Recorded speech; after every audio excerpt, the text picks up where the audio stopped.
এই পর্যন্ত পৃথিবীতে কোনো লোক আপনারা দেখেছেন যে 6 বেলা চিনি খায়, ওষুধ খায়, ইনসুলিন দেয় এবং ডায়াবেটিস থেকে মুক্ত হয়ে গেছে? একজনও? আচ্ছা, কেন? সেটা কারণ কি? কারণ হচ্ছে রোগের যে মূল কারণ সেটা সে বুঝে নাই। তাহলে রোগের মূল কারণ কি বলেন তো? কোষে জায়গা নেই। এক্সিলেন্ট। কে বলল?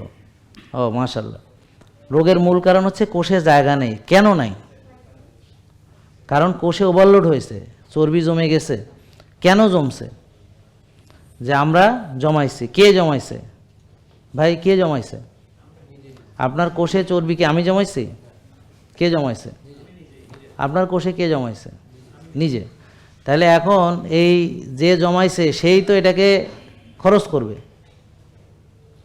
নাকি আরেকজন এসে খরচ করে দিবে? তা এখন ডাক্তার তো আর এটা আপনার কোষের মধ্যে চর্বি জমায় নেয়, তো সে কীভাবে আপনারটা খরচ করে দিবে বলেন? তো এই জন্যে আপনারা ডাক্তার দেখাচ্ছেন, ডাক্তাররা কি করছে? আপনাকে ওষুধ দিয়ে চিনি কমাচ্ছে এবং বলছে তুমি চিনি মাপো। তা আপনি চিনি মেপে দেখেন চিনি কমছে, আপনি তো খুশি যে খুব চিকিৎসা হচ্ছে। কিন্তু চিনি কেন বেড়েছে? কোষে বলেন ওভারলোড। তাহলে আমি কি করব? কোষ খালি করব। তা কোষ খালি করতে হলে কি আমার বারবার খেতে হবে, নাকি রোজা রাইখা ব্যায়াম করতে হবে? তো এই জন্যে আমরা আপনাদেরকে পরামর্শ দিব, যাদের চিনি বেশি তারা চিনি জাতীয় খাবার সাময়িকভাবে অ্যাভয়েড করে সবজি, ডিম, মাছ, মাংস যেগুলো ভালো তৈয়েব সেগুলো খাবেন।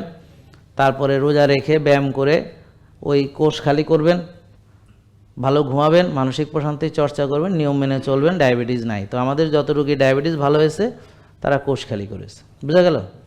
তো এখন আপনাদেরকে পরামর্শ দিয়েছে যে 6 বেলা চিনি খাও, ওষুধ ইনসুলিন দিয়ে চিনি কোষে ঢুকাও।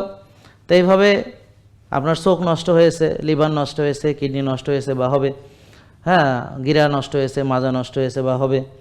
তো এইভাবে আপনি ক্ষতিগ্রস্ত হয়েছেন। এই যে চিকিৎসা করে করে নিজেকে আরও ধ্বংস করেছেন, নিজের চোখ নষ্ট করেছেন নিজের টাকা খরচ করে, নিজের লিভার নষ্ট করেছেন নিজের টাকা খরচ করে, নিজের হার্ট নষ্ট করেছেন নিজের টাকা খরচ করে। জেকে লাইফস্টাইল, ওষুধ মুক্ত সুস্থ জীবন।